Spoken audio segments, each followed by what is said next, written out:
আমরা ষষ্ঠ শ্রেণীর প্রথম পর্যায়ক্রমিক মূল্যায়নে পরিবেশ ও বিজ্ঞানের 10 নম্বর স্কুলের প্রশ্নের উত্তরগুলো আলোচনা করব। একের আয়তে বলেছে প্রদত্ত যে পতঙ্গটিতে কোকুন থেকে সিল্ক উৎপন্ন হয় তা হলো রেশম মথ। দুয়ে ইস্ট হলো এক প্রকার ছত্রাক। তিনেতে বলেছে কোনটি রাসায়নিক পরিবর্তন নয়, প্ল্যাটিনাম তারকে বুনসেন শিখায় ধরলে উজ্জ্বল আলো নির্গত হওয়া। চারে বলেছে ইউরিয়া সার মাটিতে কিসের অভাব পূরণ করে, নাইট্রোজেন। 5 নির্দিষ্ট সময় পরে পরে যে ঘটনা পুনরায় ঘটে তাকে বলে পর্যাবৃত্ত ঘটনা। 6 ব্যাঙ বা পাখি ফসলের পক্ষে ক্ষতিকারক পোকামাকড় খেয়ে নেয়, এটি কোন ঘটনার উদাহরণ, প্রাকৃতিক ঘটনা। 7 প্রদত্ত কোন সম্পর্কটি মিথজীবী সম্পর্ক, পিঁপড়ে আর জাপ পোকা। না, এটা সবকটিই হবে, পিঁপড়ে জাপ পোকা না, গোবক গরু গন্ডার শালিক সবকটি। 8 দিয়েছে দুধ হলো মিশ্র পদার্থ। 9 আছে HCl এর সঙ্গে মানে হাইড্রোক্লোরিক অ্যাসিডের সঙ্গে মার্বেল পাথরের গুঁড়োর বিক্রিয়ায় তৈরি হয় হাইড্রোজেন।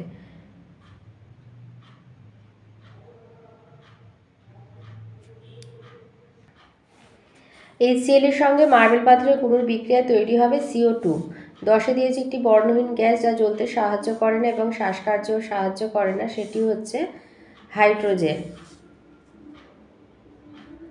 2 আছে শূন্যস্থান পূরণ, দূষণ প্রতিরোধকারী প্রাণী হলো কাক। প্রাণী বলেছে কাক না দিয়ে শূকর দেবে।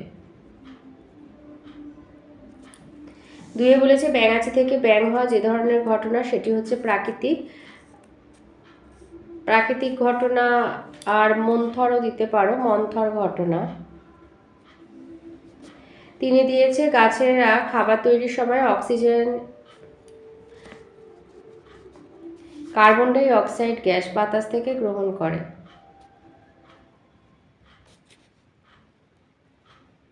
তার পরিবর্তে অক্সিজেন ছাড়ে। কার্বন ডাই অক্সাইড গ্যাস বাতাস থেকে গ্রহণ করে। 4 ম্যাগনেসিয়াম ধাতুকে জ্বালানোর পর যে নতুন যৌগ তৈরি হয় তার নাম ম্যাগনেসিয়াম অক্সাইড। 3 সত্য মিথ্যা বলেছে আয়তে পানীয় জলে হ্যালোজেন ট্যাবলেট মিশিয়ে কিছুক্ষণ রেখে দিলে জীবাণু মরে যায়, এটা রাসায়নিক পরিবর্তন, সত্য। 3 বলেছে মোমবাতি গলে যাওয়া হলো রাসায়নিক পরিবর্তন আর মোমবাতির পুড়ে যাওয়া ভৌত পরিবর্তন, মিথ্যা।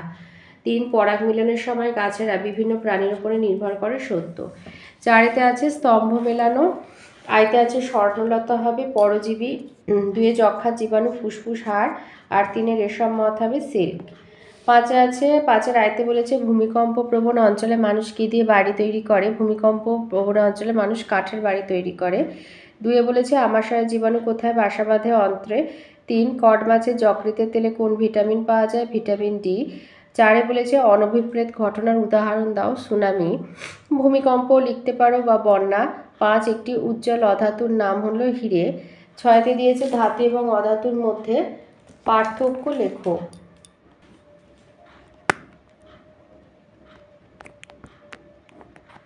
ধাতু আর অধাতুর পার্থক্য হচ্ছে ধাতু সাধারণ অবস্থায় কঠিন হয়, ধাতুগুলি সাধারণত দৃঢ় শক্ত ওজনে ভারী।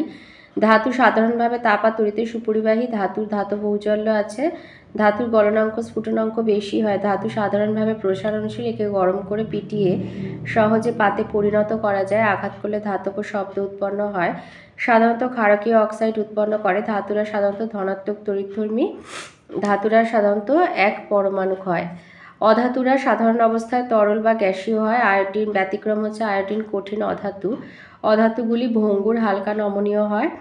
অধাতু সাধারণভাবে তাপ আর তড়িতের কুপরিবাহী। অধাতুর ঔজ্জ্বল্য নেই, ব্যতিক্রম আয়োডিন আর হিরে। অধাতুর গলনাঙ্ক আর স্ফুটনাঙ্ক কম হয়।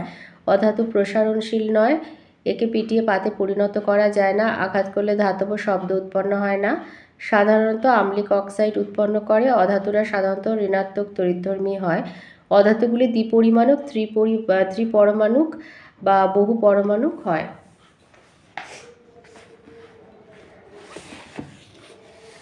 একটা পার্থক্য বলেছে তো যে কোনো একটা দিয়ে দেবে। 7 দিয়েছে একটি অধাতুর নাম লেখো যা ব্যাটারিতে ব্যবহার করা হয়, গ্রাফাইট।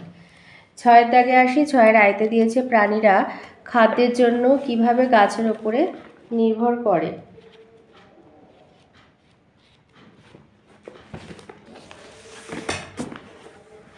এই যে অন্যান্য প্রাণীদের ওপর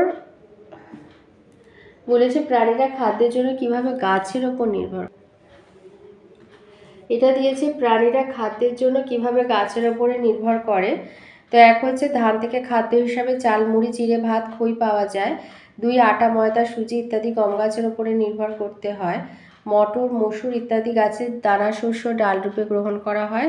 4 হচ্ছে শাকসবজি প্রভৃতি ফল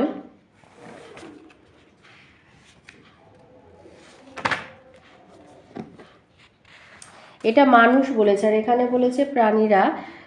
তো এটা লিখতে পারো যে সূর্যের আলো, জল আর বাতাসে কার্বন ডাই অক্সাইড নিয়ে গাছ সালোক সংশ্লেষ পদ্ধতিতে খাদ্য সংশ্লেষ করে। তৃণভোজী প্রাণীরা গাছকে খাদ্য হিসাবে খায়, আর মাংসাশী প্রাণীরা তৃণভোজী প্রাণীদের খাদ্য হিসাবে খায়।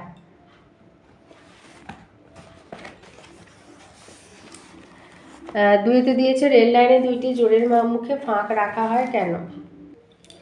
লিখবে রেল লাইনে জোড়ের মুখে একটু ফাঁক রাখা হয় কারণ হচ্ছে রোদের তাপে বা রেল চলাচলের ফলে গরম হয়ে রেল লাইন দৈর্ঘ্যে বেড়ে যেতে পারে। তখন যদি তা বাড়ার জায়গা না পায় রেল লাইন বেঁকে যেতে পারে এবং দুর্ঘটনা ঘটতে পারে। তাই বাড়ার জায়গা রাখার জন্য রেল লাইনে জোড়ের মুখে ফাঁক রাখা হয়।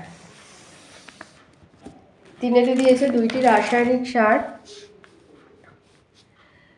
এবং কীটনাশকের নাম লেখো। এটা আছে বইয়ের 27 পাতায়।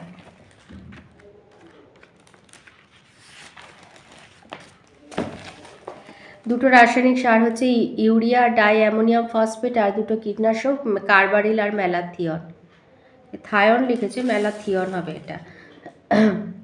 4 দিয়েছে উদ্ভিদের একটি বর্জ্য পদার্থের নাম লেখো যা ওষুধ রূপে কাজে লাগে। কুইনাইন। রজন কোন উদ্ভিদ থেকে পাওয়া যায়? শাল গাছ থেকে পাওয়া যায়। 5 দিয়েছে রাসায়নিক পরিবর্তন কাকে বলে? উদাহরণ দাও। এইখান থেকে লিখবে যে পরিবর্তনে পদার্থের চরিত্রগত, গুণগত, গঠনগত স্থায়ী পরিবর্তন ঘটে, অর্থাৎ পদার্থের মূল আণবিক গঠন ও ধর্ম পরিবর্তিত হয়ে নতুন ধর্মবিশিষ্ট অন্য পদার্থ উৎপন্ন করে, তাকে রাসায়নিক পরিবর্তন বলে। যেমন গম থেকে আটা তৈরি, জলে চাল ফুটিয়ে ভাত রান্না, দুধ থেকে দই তৈরি হলো রাসায়নিক পরিবর্তনের উদাহরণ। 6 দিয়েছে কেরাসান কি, এর একটি সুবিধা লেখো। কেলাসান এটা লিখবে যে উচ্চ উষ্ণতার সম্পৃক্ত দ্রবণকে ধীরে ধীরে ঠান্ডা করলে কিছু পরিমাণ দ্রাব নির্দিষ্ট জ্যামিতিক আকৃতিতে অর্থাৎ কেলাসাকারে পাত্রের তলদেশে জমতে থাকে। এই পদ্ধতিকে কেলাসান বলা হয়ে থাকে। আর কেলাসানের সুবিধা হচ্ছে ওষুধ শিল্পে পদার্থের বিশুদ্ধীকরণে আর পৃথকীকরণে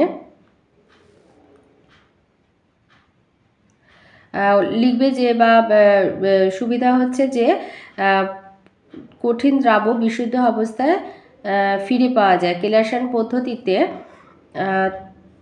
দ্রবণ থেকে পুনরায় কঠিন দ্রাব বিশুদ্ধ অবস্থায় ফিরে পাওয়া যায়। এটাই হচ্ছে কেলাসানের সুবিধা। তাহলে কেলাসান পদ্ধতি ব্যবহারের সুবিধা লিখবে যে দ্রবণ থেকে পুনরায় কঠিন দ্রাব বিশুদ্ধ অবস্থায় ফিরে পাওয়া যায়। 7 দিয়েছে যৌগিক পদার্থ কাকে বলে? উদাহরণ দাও।